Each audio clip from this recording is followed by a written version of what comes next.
India news Haryana, अपनी बोली अपना चैनल।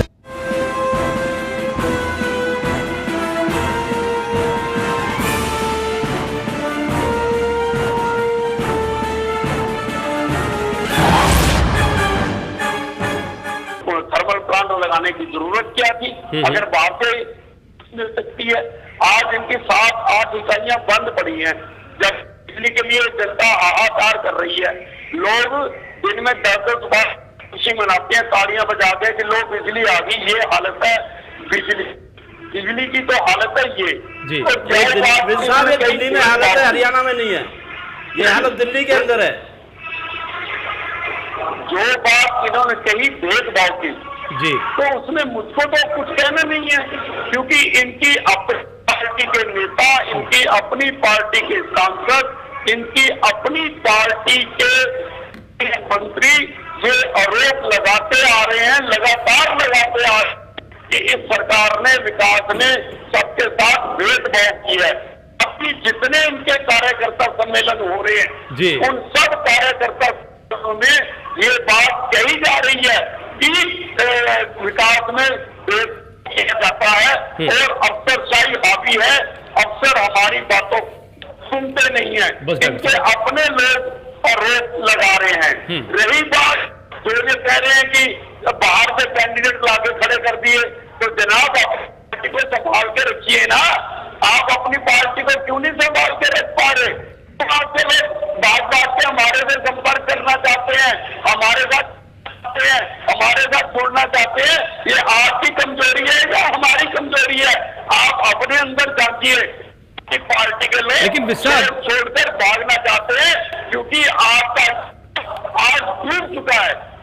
मित्र साहब, अब सवाल ये है कि क्या विधानसभा चुनाव में भी अगर इनकी पार्टी की इसी तरह की कमजोरी दिखाई दी तो आप उसका स्वागत करेंगे, उसका फायदा उठाएंगे, या फिर कोई लक्ष्मण रेखा है, कोई फुल स्टॉप है कि नहीं साहब, कांग्रेस पार्टी से जो आएगा उसके लिए नो एंट्री है? क्योंकि इंडियन नेशनल लोकदल के नेता अभय चौटाला ये कह चुके हैं कि कांग्रेस पार्टी से हम किसी को यहां नहीं ले रहे, यानी अपनी पार्टी में नहीं ले रहे और न किसी को टिकट दे रहे। क्या बीजेपी भी इस तरह से कोई फैसला करेगी?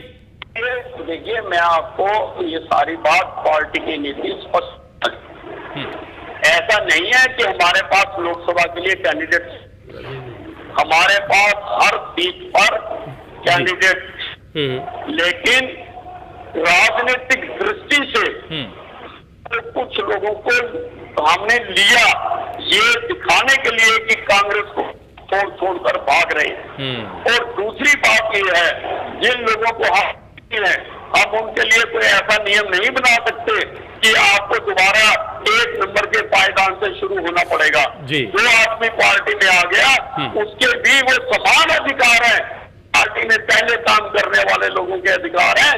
और हमने अपनी पार्टी के जो भी उन सबसे राय करके हमने। ठीक है विशाब रहिए आप हमारे साथ। डागर साहब, आपकी बात का कुछ जवाब देना चाहते हैं, उनकी हम प्रतिक्रिया लेंगे, लेकिन उससे पहले हम चर्चा में सुभाष कात्याल साहब को शामिल करना चाहेंगे। कात्याल साहब, बीजेपी आरोप पत्र लेकर आ रही है कांग्रेस पार्टी के 10 साल के शासन के खिलाफ। बीजेपी विजन डॉक्यूमेंट लेकर आ रही है कि अगर वो सरकार में आती है तो उसकी प्राथमिकताएं क्या होंगी, वो क्या करेगी। इंडियन नेशनल लोकदल इस आरोप पत्र को, इस विजन डॉक्यूमेंट को किस नजरिए से देखती है? क्या यह असरदार साबित होगा? क्या इसका कोई फायदा मिलेगा? कात्याल साहब। राजीव जी, बात ऐसी है, भाजपा विपक्षी पार्टी हरियाणा में, तो उसका भी ये फर्ज बनता है कि रूलिंग पार्टी के विरोध में जो बेकायदगियां वो रूलिंग पार्टी कर रही है उनके बारे में कुछ करे। और वो आरोप ला रही है, अच्छी स्वाद की बात है, बहुत बढ़िया है, ठीक है। लेकिन मैं ये कहना चाहता हूं कि ये तो इलेक्शन आ रहा है, मोदी जी प्रधानमंत्री बन गए तो भाजपा को आरोप पत्र सूझ रहे हैं, वरना पिछले 9.5 साल से तो इनेलो पार्टी ही थी हरियाणा में। जो सारी बातें कांग्रेस पार्टी की जो बेकायदगियां थी, हरियाणा सरकार की बेकायदगियां थी, चाहे किसानों को सब वक्त पे खाद नहीं मिलती थी, चाहे मजदूरों को आगे बढ़ने के मौके नहीं मिल रहे थे, चाहे गरीबों को मकान बना के नहीं दिए जा रहे थे, चाहे बिजली की किल्लत पड़ रही थी, चाहे महंगाई थी, चाहे भ्रष्टाचार था, चाहे सीएलयू की गड़बड़ियां हो रही थी, इन सारे मुद्दों पर आप लड़ते थे। सारी बातों हम लड़ते थे। तो लेकिन बीजेपी की जीत के बाद आप पीछे चले गए। एक मिनट, आरोप पत्र तो वो सारे लगे पड़े हैं पहले से ही, और उससे कांग्रेस पार्टी धराशायी हो चुकी है।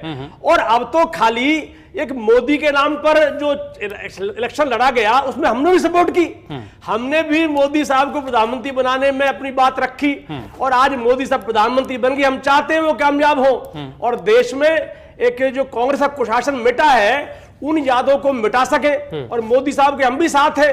लेकिन हरियाणा प्रदेश में तो चौधरी ओम प्रकाश चुरला का विजन चलेगा और यहां किसी दूसरे विजन की कोई गुंजाइश नहीं है। हरियाणा प्रदेश में चौधरी देवीलाल जी की नीति थी कि लोक राज लोक लाड से चलता है।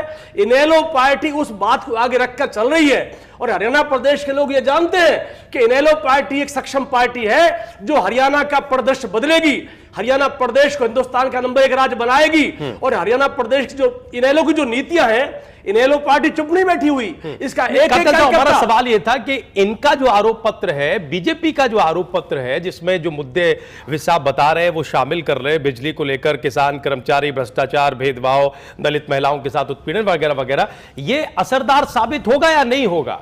नहीं, वो मैं इससे आपको कुछ उम्मीद है या नहीं? वही कह रहा हूं, यहां पर इनका कोई विशेष असर नहीं पड़ेगा, क्योंकि हरियाणा प्रदेश में इंडियन नेशनल लोकदल पिछले 9 साढ़े 9 साल से ये बात चला रही है, और लोगों यानी आप आरोप पत्र के असर को खारिज कर रहे हैं एक तरह से। आरोप पत्र का असर लोगों में पहले ही है कि इंडियन नेशनल लोकदल अब एक छोटे से ब्रेक के लिए रुकेंगे, लेकिन उससे पहले हम विसाब से टिप्पणी ले लेते हैं। विसाब, कितना असर पड़ेगा, यानी क्या रणनीति बनाकर यह आरोप पत्र लाया जा रहा है? क्योंकि इंडियन नेशनल लोकदल जो एक वक्त में आपकी सहयोगी रही है, वो ये कह रही है कि जिन मुद्दों को आप उठा रहे हैं उनकी लड़ाई वो पहले से ही लड़ रही है, लिहाजा आपका जो आरोप पत्र है वो कोई असर नहीं दिखा पाएगा। विसाब, देखिए, ये नेहरू को बहुत बड़ी गलतफहमी है कि जनता की लड़ाई केवल यही लड़ रहे हैं। ऐसा एक भी मुद्दा नहीं है जिसको हमने विधानसभा के अंदर या विधानसभा के बाहर सड़कों पर ना उठाया हो। भारतीय जनता पार्टी ने भी 5 साल 10 साल पूरी लड़ाई लड़ी है, और ये जो लड़ाई लड़ी है उसी लड़ाई का नतीजा निकला है कि आज हरियाणा में लोकसभा चुनाव में हरियाणा के लोगों ने भारतीय जनता पार्टी को सबसे बड़ी पार्टी के रूप में मान्यता प्राप्त की है। हमें 34.8% वोट शेयर मिला है, 34 पॉइंट। हम में से 52 सीटों में जीते हैं, क्योंकि हमने लड़ाई लड़ी, हमने आवाजें उठाई हैं। लेकिन फिर भी चुनाव समय ये एक राजनीतिक पार्टी का कर्तव्य बनता है कि सारी बातों को कंसोलिडेटेड करके जनता के सामने रखा जाए, और वो हम रखने जा रहे हैं। अब इस सरकार की सारी बेकायदगियां, सारी जो हैं, इस सरकार ने सत्ता में आने से पहले कहा था कि हम 24 घंटे बिजली देंगे। आज तक ये अपना वादा पूरा नहीं कर पाए। इन्होंने कहा था हम हाउस टैक्स नहीं लगाएंगे, इन्होंने सत्ता में आने के बाद हाउस टैक्स लगा दिया। इन्होंने कहा था हम अनऑथराइज्ड कॉलोनियों को ऑथोराइज करेंगे, इन्होंने एक भी कॉलोनी को आज तक ऑथोराइज नहीं किया। ये सारी बातें लोगों के सामने रखना हमारा धर्म है, और हम इनको रखेंगे जनता के सामने। ठीक है, विसाब रहे आप हमारे साथ। आपकी बात पर डागर साहब भी टिप्पणी करना चाहते हैं, आपकी बात पर शक्ति भी जवाब देना चाहते हैं। एक छोटे से ब्रेक के लिए यहाँ रुकेंगे, लेकिन ब्रेक के उस पार हम ये जानने समझने की कोशिश करेंगे कि इंडियन नेशनल लोकदल की रणनीति क्या है। कांग्रेस पार्टी के पास आरोप पत्र और विजन डॉक्यूमेंट का असल जवाब क्या है, और हमारे प्रदेश में धीरे धीरे जो चुनावी सरगर्मी है वो किस तरह से शबाब पर पहुंच रही है। नरेंद्र मोदी ने आज देश की संसद में जो विजन रखा, क्या उस विजन से देश आगे बढ़ेगा? कब तक, कितना वक्त लगेगा? 2 साल, 5 साल, 10 साल? एक छोटे से ब्रेक के बाद इस पर चर्चा करेंगे।